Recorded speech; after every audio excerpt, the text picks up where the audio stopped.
Bueno, muchas gracias. Antes de nada, pues como no podía ser de otra forma, quisiera agradecer pues a los organizadores el que hayan contado conmigo pues para esta inauguración, y la verdad es que me hace especial satisfacción, ¿no? No lo sé por qué, pero siempre he tenido una cierta atracción hacia Zaragoza, ¿no? Ayer cuando llegué pues lo recordaba, ¿no? Y cuando terminé la carrera, estudié agrónomo en Córdoba, y claro, cuando uno termina la carrera pues intenta buscar a ver dónde va a trabajar, ¿no? Y bueno, y por cuestiones sentimentales, pues una de las prioridades, uno de los primeros sitios que se me ocurrió por la cabeza de que podía ser un sitio para trabajar, un buen sitio para trabajar, era Zaragoza, ¿no? Y eran los años en los que todavía no existía Internet, y estuve allí buscando libros, informándome de todo el sector agroalimentario aragonés, y ya desde aquel entonces pues siempre he tenido esa relación un poco especial con este territorio, ¿no? Posteriormente, bueno, a través de mi trabajo, pues bueno, somos una entidad financiera muy vinculada con el sector agroalimentario, y siempre pensando en los sitios donde teníamos posibilidades de seguir creciendo, pues el Valle del Ebro y Zaragoza siempre también ha sido una zona pues que tenía un especial interés. Así que bueno, pues cuando me invitaron para venir a compartir con ustedes pues la sesión de esta mañana, pues fue toda una satisfacción, ¿no? Bueno, ayer yo creo que tuvimos una magnífica charla inaugural por parte de Manuel Laínez, y la verdad es que cuando me planteé cómo organizar esta charla, pues no sabía si hablar de tecnologías o no.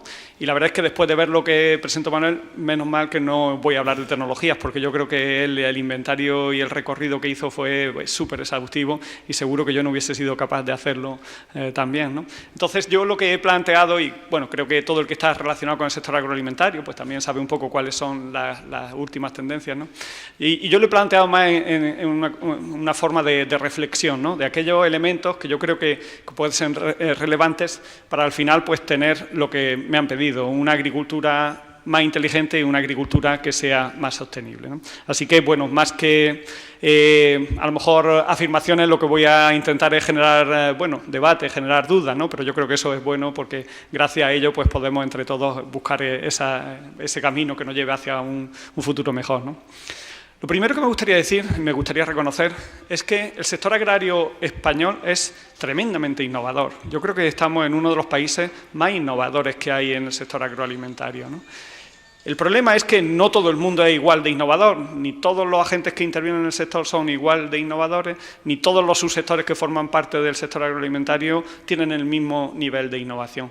Pero que el sector es innovador, yo creo que sí, y tenemos varios casos que nos confirman esta afirmación, ¿no? En primer lugar, el ver un poco la asistencia que hay a cualquier feria que se organiza sobre el sector agroalimentario. Yo creo que hay pocas ferias en las que el primer día, a primera hora, tengamos las colas de gente que quiere entrar como la que nos encontramos esta mañana encima, ¿no? Pero es que en cualquier otra feria del sector agroalimentario, en cualquier parte del territorio español, siempre hay muchísima gente que acude, ¿no?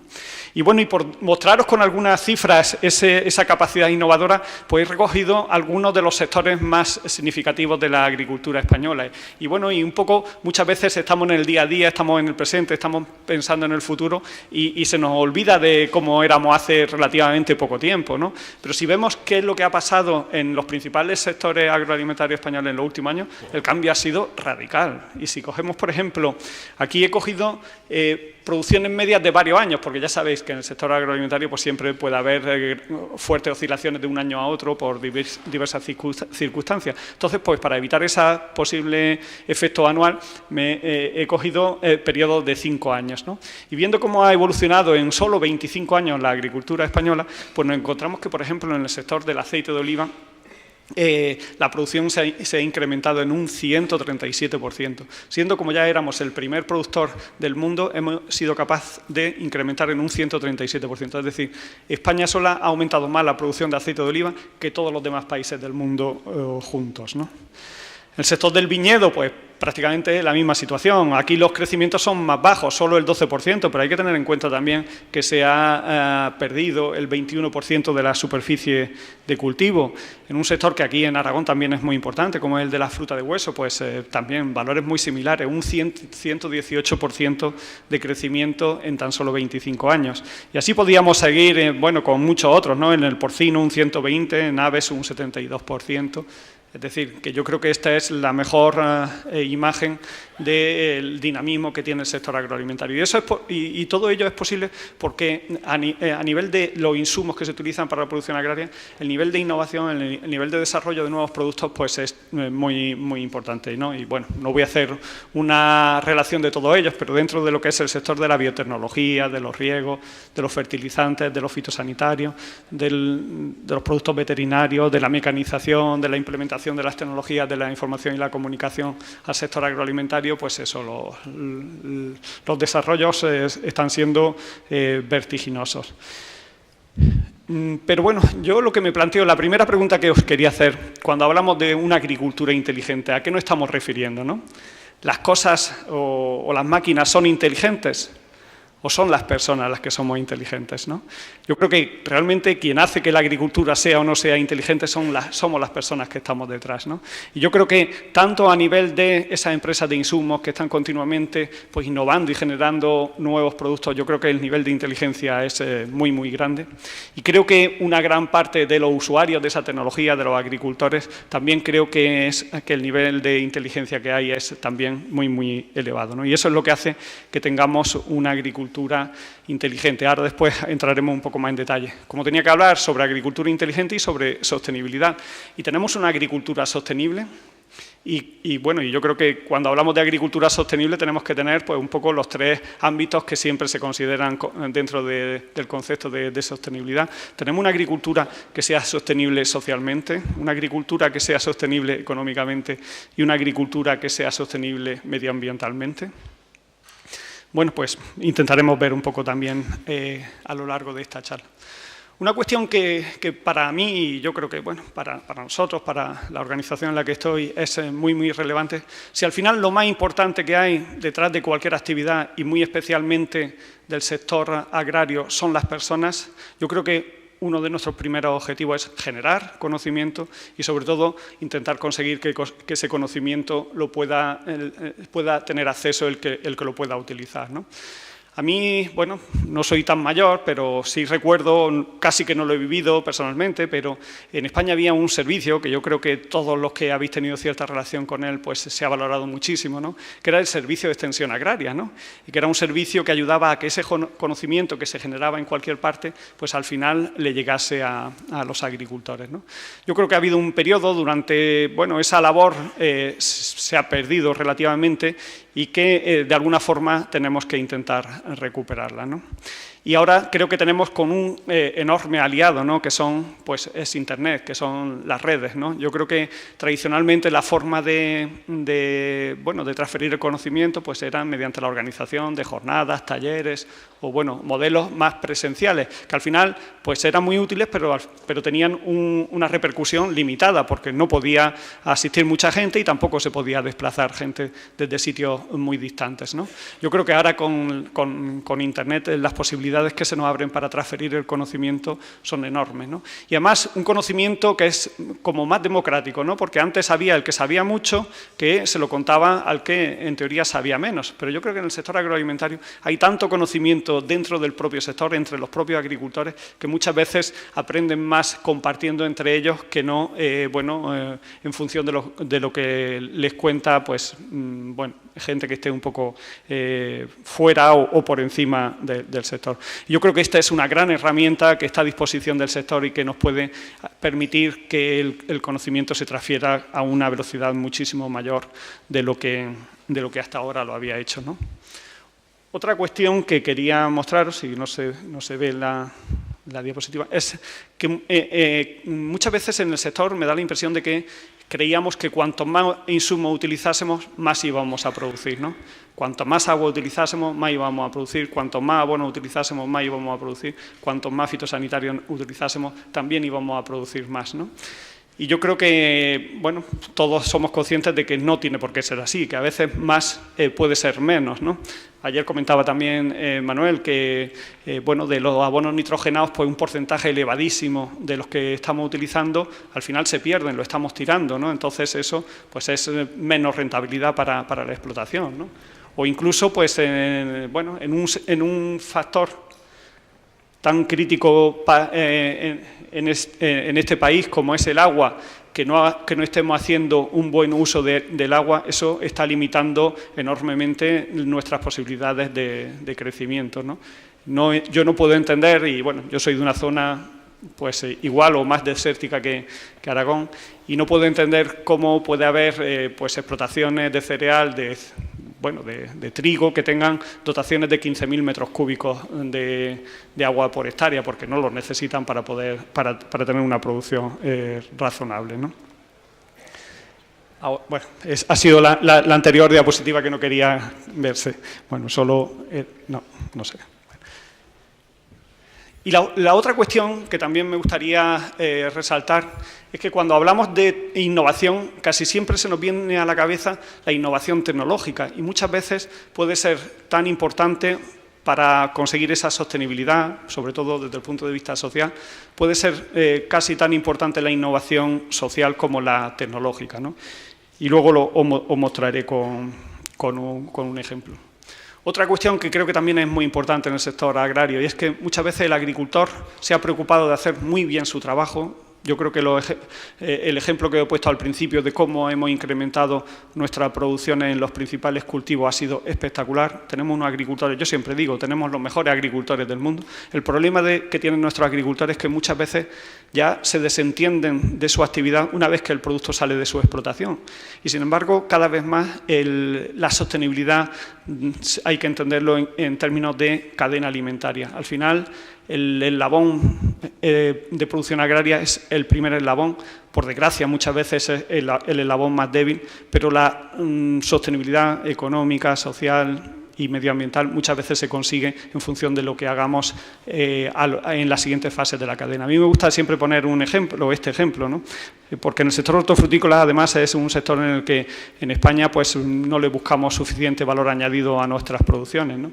Y bueno, este es el ejemplo de una empresa norteamericana que ha sido la que ha puesto de moda en todo el mundo el consumo de la granada, y si veis ahí en los productos que comercializa prácticamente la granada no se ve, porque bueno, han generado toda una gama de productos para distintos colectivos, para personas de más edad, para deportistas, para niños, para personas que están en una determinada etapa de su vida, cada uno adaptado a esas necesidades que tiene el cuerpo, y os puedo asegurar que el valor que tiene la granada original en el producto final es muy, muy pequeño, pero seguro que consigue una rentabilidad muy, muy elevada.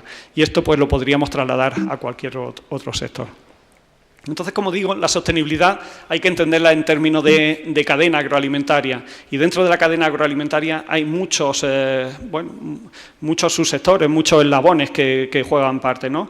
El sector agrario, está claro, la industria agroalimentaria, la distribución, al final es la que nos pone en contacto con el consumidor, el que nos puede decir qué es lo que tenemos que producir, pero está también esa industria de insumos, de servicios, que son los que nos van a facilitar al final, son los que realmente el conocimiento, las nuevas tecnologías son las que lo ponen a disposición del sector. Y luego todo un sector logístico que permite que todos los productos se vayan desplazando, ¿no? Y bueno, y entrando un poquito más en detalle, o en algunos casos concretos de esa innovación, de estas últimas cuestiones que he planteado, pues os quería poner algún ejemplo, ¿no? La cuestión de la innovación social que os he mencionado anteriormente, y que no era solo tecnológica, o que muchas veces condiciona la innovación tecnológica, ¿no? Ayer decía el consejero que él no tenía duda de que la agricultura no se iba a perder, que iba a haber agricultura. Lo que tenía duda era de que hubiese agricultores, ¿no? Y bueno, y yo comparto esa preocupación, y creo que una de las cuestiones que debemos de trabajar es por seguir teniendo agricultores. Pero claro, los agricultores, si quieren seguir siendo agricultores, tienen que cambiar su forma de hacer las cosas. No pueden pensar que haciendo las cosas como se hacían hace 20, 30 o 40 años van a poder sobrevivir, ¿no? Y frente a eso tenemos otro modelo de agricultura, de una agricultura pues muy competitiva, muy intensiva, muy innovadora en la introducción pues, de tecnologías de producción, de nuevas variedades que quiere el mercado. Al final, ¿qué tipo de agricultura va a sobrevivir? ¿La de la izquierda o la de la derecha? Pues yo creo que en cuanto a tipo de agricultura, está claro que el de la izquierda. En cuanto al tipo de empresa, pues es donde donde se pueden hacer cosas, ¿no? Vamos irremediablemente hacia una agricultura de grandes empresas industriales, o todavía el modelo de agricultura familiar puede tener sentido. Yo creo que sí, yo creo que puede tener sentido, pero para ello tenemos que conseguir dos cosas que es lo que están intentando conseguir todos, y es conseguir que nuestras explotaciones sean lo más modernas posible y que consigamos suficientes economías de escala, ¿no? Y para ello pues habrá que buscar la fórmula, habrá que ver, a lo mejor, pues no sé, nosotros tenemos ahora actualmente varios proyectos, sobre todo en la Comunidad Valenciana y en Cataluña, en los que las cooperativas en muchos casos se están haciendo cargo de la gestión de las explotaciones de los socios que están abandonando sus tierras.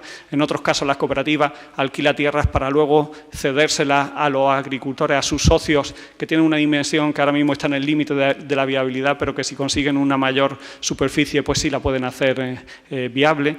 Hay que buscar fórmulas porque creo que el modelo de la agricultura familiar ha sido un modelo que ha sido, bueno, tremendamente resistente, que ha tenido una capacidad de evolución y de adaptarse a los cambios y que creo que todavía tiene futuro. A mí me gusta siempre poner, bueno, yo soy de Almería, y yo me siento orgulloso de los agricultores de Almería. Y siempre digo, el modelo agrícola almeriense, que son 30.000 hectáreas de invernadero, dividida entre 13.000 agricultores, normalmente pequeños agricultores.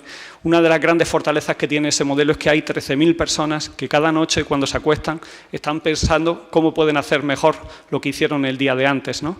Y en esas 13.000 personas siempre habrá alguien que se le ocurre algo que sea realmente novedoso y que al final, bueno, es generoso y lo comparte con los demás, ¿no? Si conseguimos que ese modelo de pequeña explotación familiar sobreviva, pero además con inquietud y buscando cómo hacer las cosas mejor de cara al futuro, yo creo que tendremos mucho por hacer, ¿no?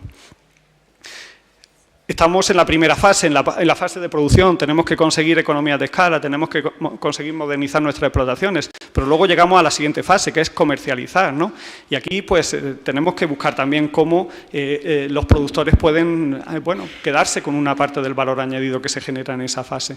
Y aquí, bueno, solo se me ocurren dos vías, ¿no? El cooperativismo, yo creo que el cooperativismo en países con explotaciones de pequeña y mediana dimensión como el nuestro, pues es un modelo que es básico y que es fundamental. Tenemos que tener las cooperativas más competitivas, tenemos que tener las cooperativas más dinámicas, pero podemos seguir apostando por el modelo cooperativo. Pero bueno, también hay que reconocer que no solo es el único modelo, yo creo que también hay otros modelos que además España está siendo pionero en su implantación y que está siendo un modelo que nos está haciendo muy competitivo a nivel internacional, ¿no? Y yo creo que aquí me gustaría destacar por el modelo de integración vertical, fundamentalmente que se está utilizando mucho en el sector del porcino y que es gracias a ese modelo en el que se unen los esfuerzos del ganadero con el industrial para que el porcino español pues haya crecido en los mercados internacionales de manera pues realmente sorprendente. Y luego la última cuestión que me gustaría abordar para asegurarnos nuestra sostenibilidad es, y bueno, yo lo traslado, no sé si como una afirmación o como una cuestión, y es preguntar si el beneficio, y yo creo que el beneficio al final es casi que equivalente a sostenibilidad, estuviese en lo que tiramos. Muchas veces, bueno, solo nos hemos preocupado pues, de conseguir que una parte de nuestra producción fuese maravillosa, que la llevásemos al mercado, luego el mercado no lo paga o no lo paga, pero bueno, nos quedamos tranquilos de que nosotros ya habíamos hecho la parte del trabajo que nos correspondía. Pero yo creo que en ese concepto, bueno, que ahora está tan de moda, de economía circular, de bioeconomía, creo que tenemos que aprovechar todo lo que sale de una explotación agraria y no permitir que nada de lo que allí hemos tenido vaya al cubo de la basura o sea un desperdicio al que no le saquemos ningún valor, ¿no? La semana pasada estuve visitando pues, empresas del sector del limón y la verdad es que es un sector curioso, es un sector relativamente pequeño porque no hay ni mucha producción ni hay muchas empresas. Pero bueno, es un sector que lleva pues prácticamente 6-7 años de crecimiento ininterrumpido, que todo el que está en el sector pues está recibiendo una adecuada remuneración por su producción. Y yo creo que uno de los factores de éxito de ese sector es que no se tira absolutamente nada. Está, por supuesto, la mayor parte de la producción más importante, que su objetivo es destinarlo al mercado de fresco. Pero luego tienen otra parte que va hacia la industria, a la obtención de zumo de limón. Al final, esa industria complementaria lo que te permite es también establecer como un precio mínimo de venta del fresco, porque sabes que a partir de un determinado precio, si baja demasiado, pues ya te interesa más venderlo como zumo de limón, que te van a pagar más por él, ¿no? Pero luego de ese zumo de limón, pues están los aceites esenciales que se extraen de la cáscara, que se vende luego a la industria cosmética, a otra industria alimentaria, y por último está pues la cáscara deshidratada, que se utiliza pues también pues por su alto contenido en pectina, pues para, bueno, como gelatinos de otros preparados alimentarios, ¿no? Yo creo que este es un ejemplo, pero seguro que en muchos otros sectores podemos buscar las fórmulas para que al final nada de lo que produzcamos lo tiremos, ¿no? Y bueno, y por poner ya por ir terminando y por poner un ejemplo de, yo creo que el cambio de concepto que está habiendo en la agricultura y en esa búsqueda de sostenibilidad, a mí me gusta bueno, identificarlo con lo que pasa en el suelo, ¿no? Me da la sensación de que durante un tiempo el suelo fue considerado solo como un mero soporte físico de las plantas. Allí, bueno, era como si le estuviésemos sometiendo por gotero el suero que necesitaban los cultivos para poder crecer. Le echábamos el agua, le echábamos los nutrientes y no necesitaba que la planta aprovechase nada de ese suelo, ¿no?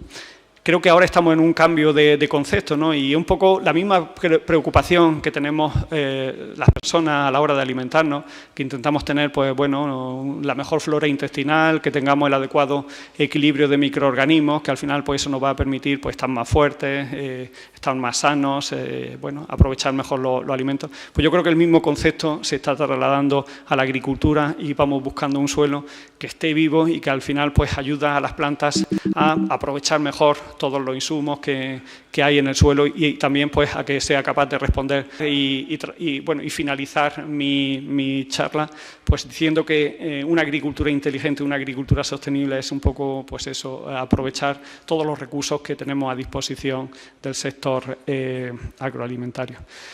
Pues sobre todo a los agricultores, a los consejeros de las cooperativas agroalimentarias, a los directivos, pues bueno, mejorar su formación y yo creo que sobre todo fomentar el intercambio entre ellos, ¿no? Y quería terminar aquí con un ejemplo, con un caso práctico de algo de una actividad que hemos desarrollado este año y la verdad es que estamos muy orgullosos de ella, ¿no? Bueno, allá por el mes de abril, mayo, junio del año pasado, se nos ocurrió de organizar un curso para jóvenes ganaderos de Cataluña y Aragón. Y si os digo la verdad, la primera jornada en la que yo asistí, que me parece que fue el 8 de mayo, pues vi lo típico, pues eso, dos grupos totalmente distintos, separados. Además, a los catalanes, si os digo la verdad, hasta me costaba trabajo entenderlos porque realmente eran muy catalanes y yo pensaba, aquí al final va a haber una división, catalanes por un lado, aragoneses por otro lado, ¿no? Sin embargo, fue todo lo contrario y al cabo de la sexta jornada, que fue el tiempo que duró el curso, pues el nivel de entendimiento y de compenetración entre ellos fue enorme. Eran jóvenes de entre 25 y 35 años y al final pues muchos que a lo mejor tenían ideas, que pensaban que podían hacer determinadas cosas, pero que ellos se sentían un poco, bueno, pues solos o no lo suficientemente animados, pues después de ese curso todos se pusieron a hacer pues todos los proyectos que en algún momento se les había pasado por la cabeza, e incluso algunos de esos proyectos pues a realizarlos de forma conjunta, ¿no? Y además una de las mayores satisfacciones fue que 3 de esos jóvenes eran de una cooperativa, precisamente de aquí de la provincia de Zaragoza. Y cuando terminó el curso, pues el consejo o la cooperativa decidió que esos 3 jóvenes se incorporasen al consejo rector de la cooperativa, ¿no? Y yo creo que también, pues eso, bueno, yo creo que con eso cumplimos todas nuestras expectativas y nuestros objetivos. Muchísimas gracias por vuestra atención y, bueno, estoy a vuestra disposición para lo que queráis. Gracias.